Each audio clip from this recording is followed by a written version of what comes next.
All right, good morning, good evening, good afternoon, ladies and gentlemen. This is YouTube. This is Pastor Dow. I'm coming to you this morning with some breakfast bread, my cup of coffee, and truth straightway.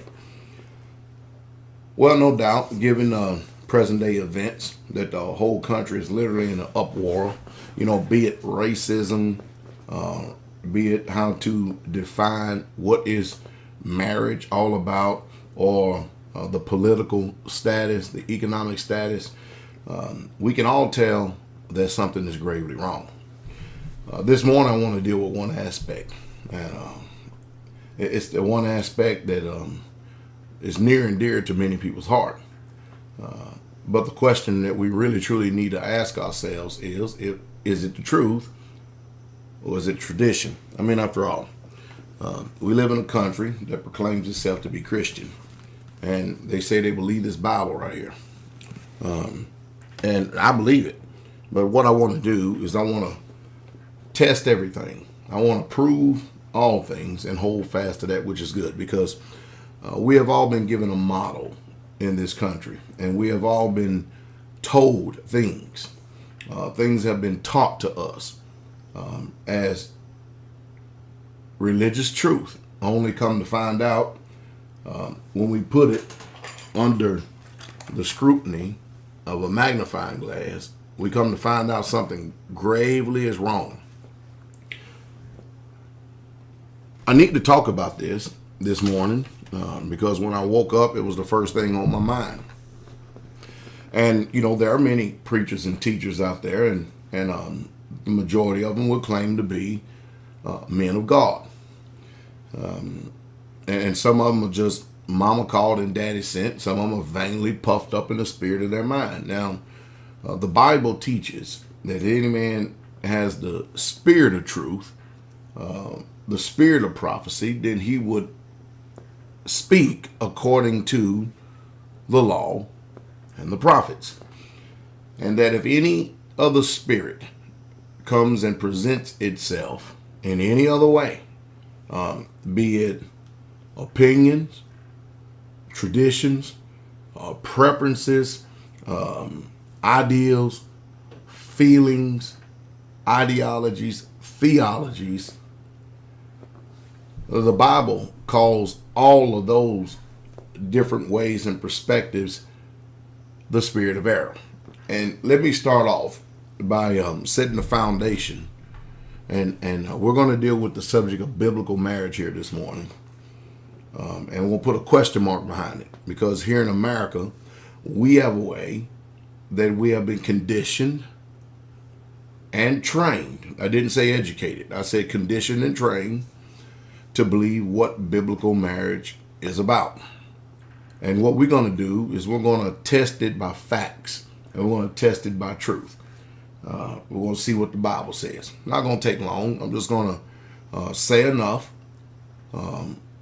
to inspire you to hopefully get into the Word rather than arguing your opinion or your point of view or your perspective. 1 John 4:6 says, "We are of God, and he that knoweth God heareth us. And he that is not of God heareth not us." Now, from the very beginning, if you are of God, if you are Yah, like we say here at Straightway, there's a reason why the ministry is called Straightway Truth. Because we tell the truth, we tell it straightway, and we hold no punches. We have no time to deal with pseudo lies and pseudo errors or pseudo traditions. We just we deal with the truth. So it's already starting off by telling us that, it's making a testimony or an indictment. We are of God, and he that knoweth God. So if you people out there claim that you know God, then you would hear me, because I'm a preacher that actually not only preaches his word, but I live this gospel. I live this word. I live what that book says. And it's obvious when you go and you read clearly, not only the Bible, but you go back to my videos and look at my lifestyle, you'll see that I've literally done what this book has said. And I thank the Father for it. But he that is not of God, you don't hear us. So the ones who do not hear me, it automatically lets me know who is not of God. And I'm not concerned. I'm totally unconcerned because I already know it's not going to be many. It's only going to be few. I've never been in ministry trying to have a mega church or get big or nothing. It's never been my intent. My intent was to represent and to stand on the truth that sets free. And then he turns around and it says this, and it says, and hereby we know, since we are of God, it says, we know the spirit of truth and the spirit of error. 1 John 8:32 says, and you shall know the truth, and the truth shall make you free. That's what it says. Psalms 119 verses 142 says, thy righteousness is an everlasting righteousness, and thy law is the truth. That's what it says. And of course, the prophet Isaiah says in Isaiah 8:20, says, to the law and to the testimony, if they speak not according to this word right here, this word, it is because there is no light in them. None. No understanding. People are trying to present light, but it's through the prism and through a lens that is very dirty. So let's get right off into the subject here. Biblical marriage. Here in the West, they try to tell you that biblical marriage is defined as one man, one woman. And they like to use the model of Adam and Steve, and they all say that we need to go back to the model of one man and one woman. Now, mind you, when you come out with an open statement like that, you expect the whole rest of the Bible to support your statement. But what people do in this generation is make these blanket statements because it's based on things that they have heard people say. You know, the conservatives say it, Christians say it, religious people say it. They believe it. Is this the truth, though? Is this the truth according to that Bible? And what did God have to say about it? And was there only one man and one woman? You know, Adam and Eve. Is that the real model of biblical marriage? Let me go ahead and break it down for you, all right? The people who like to quote the one man to one woman, they're quoting and they're making a statement based on a scripture over in Genesis, but they're not understanding what they're saying because many people just rehash what other people say. They're not understanding that when they are quoting, at least that's what they believe that they're doing, or when they're reading the Bible and they're saying one man, one woman, because it doesn't say that nowhere in the Bible. That what they're doing is they're taking a perfect model before sin entered into the world. Did you hear what I said? Listen to me very closely. A perfect model before sin entered into the world.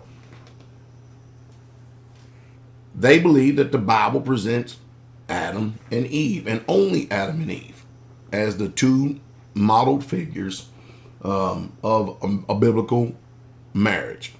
You need to know, first of all, number one, there was no religion called Christianity in the very beginning.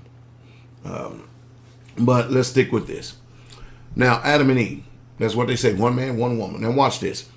If we're going to go back and use a perfect platform to present truth to people and say one man, one woman, then we need to actually restore a lot of this perfection, because Adam and Eve, before sin entered into the world, also walked around butt naked.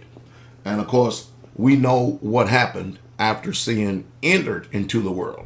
The Most High provide fig leaves, clothing for them, because of the shame that came with sin. They didn't know that they were naked until they bit of the tree of the fruit of lies. That's what I like to call it, the tree of the fruit of lies. Now, you think about this for a second, okay? They bit of the tree that was evil. It was forbidden. And their eyes were open. And of course, the Hasatan or Satan was telling them that, you're not going to die. What you're going to do is know like we do. You're going to be like gods. You're going to know the difference between good and evil. You're going to know the knowledge of good and evil. And you be your own judges. So they chose to listen to the voice of Satan like so many people do today and still are doing today. And as a result, sin entered into the world, and then we have the fall of man. Well, when we go on and we actually look at the people who will be sitting on the thrones of God when he comes in his kingdom, when we look at the biblical family, which just so happened to be Hebrews, and the father of that family is Abraham, because he was the father of faith. Now, everybody in the world tries to adopt that perspective, that religion. That's what they call it today, but it's really the faith. And everybody in the world wants to be those people, including we have religions pop up that try to, replace the Hebrews, the biblical Hebrews in that Bible, and try to say that God has done away with them because they didn't show any respect for the covenant. Now he has used replacement theology and has given us Christianity. Is that true? I don't think it's true. I don't think it's true at all. So what we have here, and let's deal with the patriarchs. We have Abraham, we have Isaac, and we have Jacob. All right. Abraham, the father of faith, and we're going to keep it just simple enough for you to understand, had 3 wives. And yet this man was known as the friend of God. Now, since Abraham is the father of faith, did he at any time believe that the biblical model of marriage is one man and one woman? Because after all, in this country, we're faced with a lot of dire straits and a lot of things about what we have been conditioned to believe is being challenged. I mean, the homosexual movement is coming out in full force. And now the Christians are running out holding up these signs. One man, one woman. That's the way God created it, and the whole 9 yards. And I see these things because I am a student of the scripture. I'm not one to regurgitate. I am not one to become a sounding board, a push button sounding board, and echo every sentiment of what somebody allegedly says and accept it as truth without doing my own investigation and my own due diligence. Matter of fact, I found that to be the safe place. And I found that to be the safe place that people should follow themselves before you adopt any position in taking truth. So now the people who are attacking the homosexuals, and don't get me wrong whatsoever at all, I totally disagree with the homosexual movement simply because of what this Bible says in Leviticus 20:13. If you want to know what it says, go read it for yourself. But I totally disagree. And also Romans, the 1st chapter. See, so I give you one in the old and one in the new. And that's my basis of belief, is what this Bible says. My basis of belief is not Christianity. My basis of belief is not the Supreme Court. My basis of belief is not the laws of this land. It's what the Most High said in the book that he has given us, including the other books, the hidden books that we have to go through a gauntlet and literally find, like the Apocrypha, the book of Jasher and the book of Enoch and a few other things, though. But that's where I draw all my conclusions, my laws, and my testimonies from. And I don't care what popular opinion or what religious tradition says. How about you? So anyway, the Christians are making a big stink and a big uproar about the Supreme Court marrying gays. I mean, it's bound to happen. The Constitution is not a perfect document. They didn't cover every basis. So let's get back to the scope of this. So now, I guess if the gays really truly was watching this video, then they would actually have firepower against you people who believe the pseudo lie that God created one man and one woman for marriage. Because when we go, I hear what you're saying, but we go look at facts, we go look at function, we find out that you've been lied to yourself, and you've been conditioned and trained, manipulated to believe some way. Now, Isaac had one wife, Rebekah, Jacob, and then they had children, Jacob and Esau. Jacob, who was also a Hebrew, had his name changed to Israel because he wrestled with God and prevailed. He had 4 wives. And out of those 4 wives come the 12 tribes of Israel. Wow. Moses had 3 wives himself.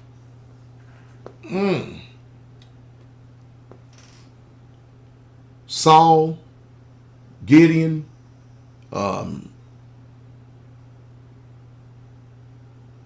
David, Solomon.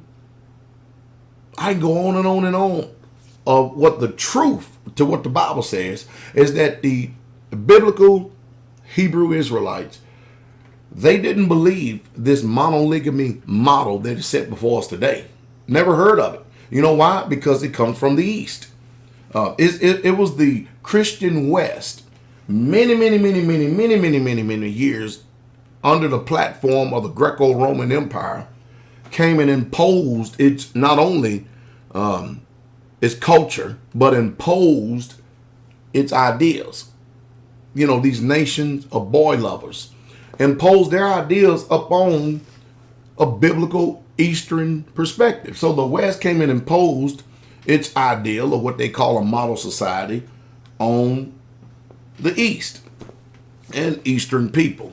You know, it's obvious when we look at all these designations and stuff, when you look at the color of my skin, you can tell that I did not come from Christian West. My people are Eastern.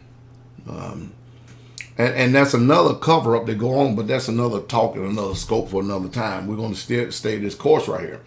So David had, I know, at least 17 wives and concubines. Solomon, 700 wives and 300 concubines. What I'm doing is I'm trying to let you see what facts really truly are. And you know what? They come up with all kind of arguments. Well, it wasn't the perfect model for marriage. They always had problems. And I suppose they're supposed to condemn the Eastern biblical lifestyle of polygyny. I think not, because if that was the case, then they learn all their problems from monolygamy. Because if we follow what they say, that Christianity and their perspectives and their, the way they preach the Bible is true, that God made one man and one woman, Adam and Eve, monolygamy is already suspect because the first murder was committed by a monolygamous family. One man, one woman. And let's not get started in semantics here, and let's not get started in arguments, that just base arguments that does not deal with the truth. All right, let's just stick with the truth. All right, because I can go all day long with all these people that try to come up with all these pseudo lies and pseudo ways of trying to condemn what they personally don't believe. I mean, you need to start thinking about the things that you have been given, and you need to ask yourself, is it really truly the truth? You need to prove and test everything. That's what the Bible teaches you to do. It teaches you to prove all things and hold fast that which is good. Now, you may not like it, but the Bible, God is not asking you or I for our opinions. He's not even asking us to represent our opinions. Truth is, he don't care about opinions. He cares about his truth, and his truth being represented the right way. And most preachers out there, 99.9% of them, cannot get on a video and cannot get on here and tell you this truth because of the disturbance and the uproar it would literally cause, and how it would just tear down whatever they believe to be the foundations of truth in Christianity, because it cannot stand under the test of time. Just like Sunday versus the Sabbath. Sunday cannot stand under the test of this word, the scrutiny of this word. Religious traditions that has been accepted in this country. Christmas and Easter, they're lies. In this country, you know what has become truth? Fairy tales, stories, make-believes. All of these have become the truth, while the lie has continued to keep growing and growing and growing. And the truth, has been pushed to the background. And now people today function in a world to where they think they know the truth, and yet they still are not free. Galatians 4:16 says, have I become your enemy because I tell you the truth? Well, the first thing then, after I get finished presenting these facts, and remind you, there is actually biblical law that regulates polygyny. I bet you didn't know that's in the Torah, did you? Well, and then the Most High, who said he will not alter or change anything that is gone out of his lips. That's what he said. He said he wouldn't do it. He says in Malachi 3 that I am the Lord thy God, and I change not. Therefore, you sons of Jacob, now the sons of Jacob just happen to be Israel, are not consumed. Over in the book of Hebrews, Jesus Christ says, Jesus Christ the same yesterday, today, and forever. That's what was written about him. That's what he said, according to one of his apostles. There's much to be desired. I'm sorry to rain on your parade of lies, but you all fancy yourself as people of honor and people of truth. But when you come to find out, you're going to find out that many of you people are literally upset with the creator of the universe. You're going to find out that you are offended at that Bible right there. And pretty soon, you're going to be swayed, and you're going to turn and say, you know what? All the problems in the world is based on that Bible. That's what you're going to say, especially when you get offended. Then you're going to go and adopt religions and philosophies that are comfortable to you, such as agnostic or atheist, or you're going to look for some other religion out there that will suit you. You know what I mean? It's kind of like a little sign, go to the church of your choice. Well, there is no church of our choice because the assembly is one. That's it. And there's no such thing as you pick and choose where you want to go and not want to go. If you love me, Christ said, you will keep my commandments. Well, then the next thing you'll see that the Christians, conservatives, or the Christians would do in this country who are religious. Because first of all, you need to understand the book is not for you. There are no laws, no statutes, no commandments written to Christians or any other religions.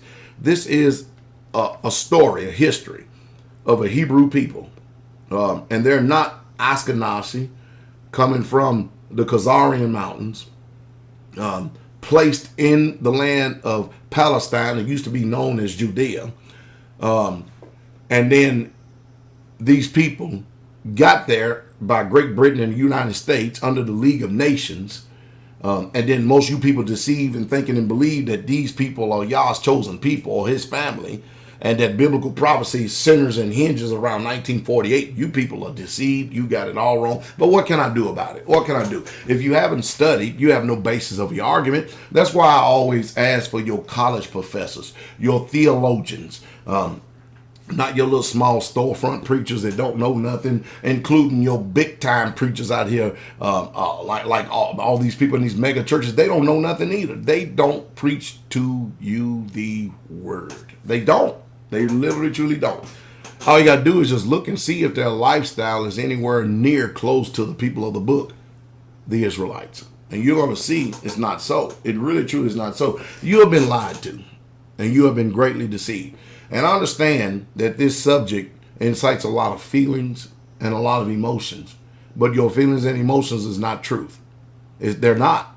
The word is forever settled in heaven. And whether you like it or not, you're going to see Abraham. You're going to see Jacob. You're going to see Moses.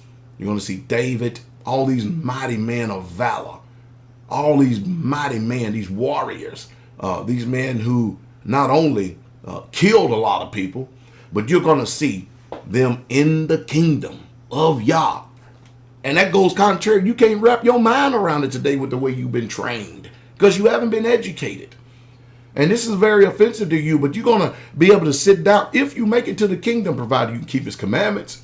But you're going to be able to sit down and listen to their stories. Can you believe it? And wow, what are you going to do when they tell you about all the wives and all the children they had? And what are you going to do?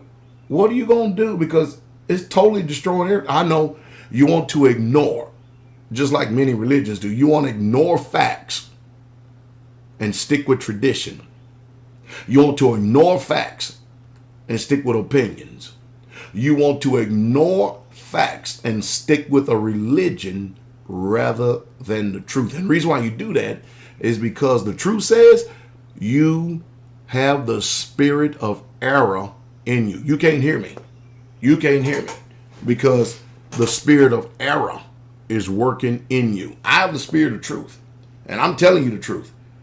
I've laid it out here for you. Now the burden of proof is on you because I've told you the truth in the true straight way. So the next thing you know, people, the first thing you want to do is run to the New Testament and get an English translation that was translated by a Western people. And they'll say, look, one. Look, one has one. No, it doesn't. It don't say that. Why do you think that we have tools given to us to help us to understand what the original version really truly says? You're going to find out all throughout that Bible there's a lot of penmanship. The Most High knew it was going to be like it. That's why he tells us to study, to show ourselves approved unto Yah. That's why he tells us that. He tells us, you want to be a king? You want to be honored? Then you search out the matter because it'll be revealed to you. Most people don't want to do that. They just want to just be told and then adopt a position from there, be it truth or false. And the majority of positions that have been adopted have been all of them has been false. So I want you to go and look behind those words that are presented that says one or own in the New Testament.